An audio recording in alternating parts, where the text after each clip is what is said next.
What's up, guys? Diablo 4's first expansion is finally here. Vessel of Hatred releases tonight at 7 p.m. Eastern Time. Diablo 4 came out almost a half year ago, and while I've had my offs and ons with the game, I truly have enjoyed the Diablo 4 campaign when it did come out, and I'm super excited to see where this goes with the next expansion, or excuse me, the first expansion ever. And if you guys are excited for the first Diablo 4 expansion, make sure you guys drop a like on this video. That always helps the video go out and reach other people interested in Diablo 4. So like I said earlier, the update goes live tonight at 7 p.m. Eastern Time, and that is going to be for consoles and for the Battle.net platform. If you do own the game on Steam, you have to wait till the update goes live, unfortunately, to download it. But once it does, you can download it and get in there with the rest of us. The Vessel of Hatred campaign is going to be a continuation of that original Diablo 4 main story that we already played. So it's going to be a continuation of that. And if you guys did enjoy that main story, I expect this to be the same quality of that main story and see where the rest of that goes as we know the ending of it. I won't spoil it, but obviously there was more to that story, and I'm excited to see where that goes with this DLC. When the update drops, like seasonal characters, you have the option to skip the campaign because you've likely already played it. If it's not your first time playing it, I know there'll be a bunch of new players playing it tonight, so definitely recommend playing it and playing the original story campaign. But if you've played it already, you have the option to skip the campaign. Once you do that, it'll automatically skip the main campaign for you and put you at the start of the Vessel of Hatred DLC campaign.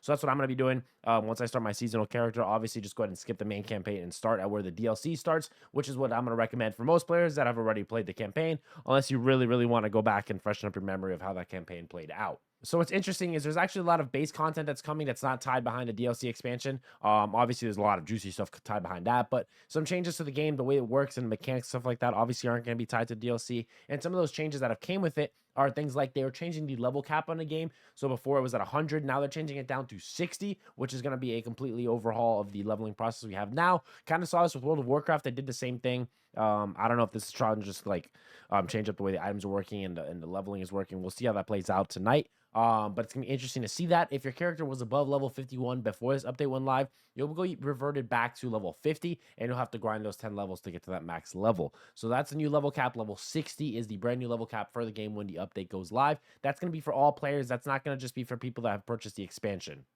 There's also a new difficulty system for the mobs out there. So we're going to see some of the, the base level mobs, the elite level mobs, the actual dungeon bosses and stuff like that. There's going to be new level systems and new, tier systems for the way we're fighting them and know what to expect when we go ahead and play them. But it's going to be interesting to see that. I definitely think that's, I guess, kind of like a little quality of life update, not necessarily a requirement or something they really need to do, but I feel like they could have freshened it up a little bit better with that. So I'm interested to see that change up. There's also a brand new Paragon max level of 300. So for your Paragon board, you get points, and you can actually pass once you reach level 50. Well, that's what it was in the past. We'll have to see what it is going forward. But once you reach that certain point, you actually start getting not skill points. You get Paragon points to your Paragon board, and you'll actually make your character stronger through that Paragon board. So that's been changed. And that new max level is now 300. So you get up to 300 points, I believe, for your Paragon max level. Item quality rework. So the items have actually been reworked, and the way they boost your character and stats and attributes has actually seen a complete overhaul. So for a lot of people that haven't seen that overhaul when it happened, this is implemented into the game. And obviously with this new DLC and this campaign, it's going to be changing up the way people originally played the game. And we're looking for items. These new attributes and the rework of the system is going to be interesting to see how people overall look for new items and the way it impacts character builds and so and so. There's also going to be a new Spiritborn class coming with this new expansion. That's the class I'm going to be playing. This is a super cool looking class from all the trailers and stuff they've showed. It lets you call up to 4 guardians / animals that lets you control them and actually use them in fights against mobs and enemies. So it's going to be really cool. I actually think this looks really, really sick. Not to just say that. Obviously, I think this actually is probably one of the coolest classes they've released in the entire game. Also, if you really, I know a lot of people play the game casually, but if you want to min-max your builds, I definitely recommend, and likely have heard of this, maxroll.gg. They definitely have the best character guides and builds for your specific class that you're looking for, or whatever you might be running with your friends or looking to do in the game. Definitely go check out their website. They got some really cool stuff, man. Definitely worth checking out. Definitely want to give them a shout because I've used them in the past, and I know a lot of you guys have used it in the past. But if you play the game casually, play it at your own pace, and enjoy it, don't even sweat it. I just definitely think this is a tool worth using if you try and min-max your character.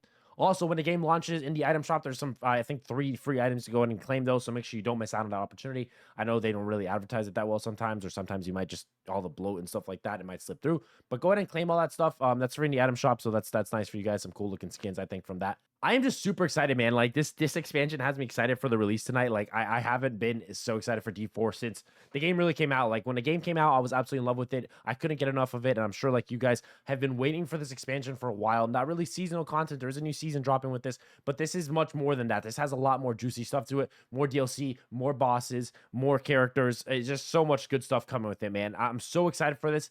Like I said, I've been waiting for it for a while. Diablo 4 came out in June of 2023, so it's been a little bit now, and definitely feels like this expansion took a decent amount of time. But I'm excited. It's here nonetheless, and we're gonna be diving into it, man. I'm super excited for what this has to offer. I, like many of you, had no real desire to, go come back and play the game. I know the seasonal stuff was nice. There was a couple new updates, but a lot with this action RPG stuff and a lot of these seasonal games, there's no real reason to stay here committed and grind it, because once you complete the content, there's not much more to do. You can obviously start new characters, new class, new builds. For a lot of us, it's time to move on to new game until an update comes out. So now that this update is here with a new season, new expansion, we are all over it, man. I'm gonna be doing my best to cover it and do my best to get you guys as much information. Obviously, my best recommendation for builds and stuff is definitely using Maxwell's website, but I'm gonna do my best on the YouTube channel here to cover you guys Diablo 4 content if there's any updates or like important information for you guys to be aware of. Also, if you guys want some more free stuff, they'll have Twitch drops starting on October 8th at 1 p.m. Eastern time. I'll have those enabled on my Twitch channel. Obviously, I'll be streaming as much as possible, if not running my channel 24/7. So make sure you guys get these Twitch drops over the next few weeks. There's some cool looking items, cool looking skins coming with these Twitch drops, and I want you guys to make sure you get those and don't miss out on those opportunities. Obviously, you can watch my stream. I'll be live, but obviously watch your favorite streamers. I definitely recommend doing that. If you're playing the game, just have it up in the background, right? So that's some neat, interesting stuff coming with the Twitch drops. So along with the Twitch drops, they have 2 new mounts coming with the supporter streamer campaign. So if you go ahead and purchase a sub or gift 2 subs, you'll have access to the Ghost of Conquered mount. So that's gonna be a really cool mount that's coming out with this campaign. But also, if you gift or purchase 4 subs, you'll have access to the Glory of the Victor mount. This is also another cool looking mount. So that's 2 cool things, 2 cool mounts that they're doing for a supporter streamer, for those that are going to be grinding. Blizzard's showing some love to their content creators. And if you want to support your favorite content creator, you have the option of doing that and getting a nice reward back in game by one of these 2 cool mounts. So that's 2 things that I'm going to be doing. I'm going to make sure I'm live so you guys have options to, redeem both of those with its Twitch drops or the sub or the supporter streamer campaign for the mounts. Those 2 options will be live on my channel as well, guys. Some really cool stuff coming for them that they're also supporting for the creators. But also, make sure you guys drop a comment down below. So you guys let me know what the favorite thing coming from this expansion is. Let me know down below in the comments, because I love reading them and I want to know what you guys are feeling and thinking going into this D4 expansion, their first ever, man. Like I said, I'm super excited for this. I will be live streaming it tonight when it drops at 7 p.m. Eastern time, and I'll be live for drops so you guys don't miss a beat, guys. I'll catch you guys later. I'll see you guys out there. Peace and love as always. Bye.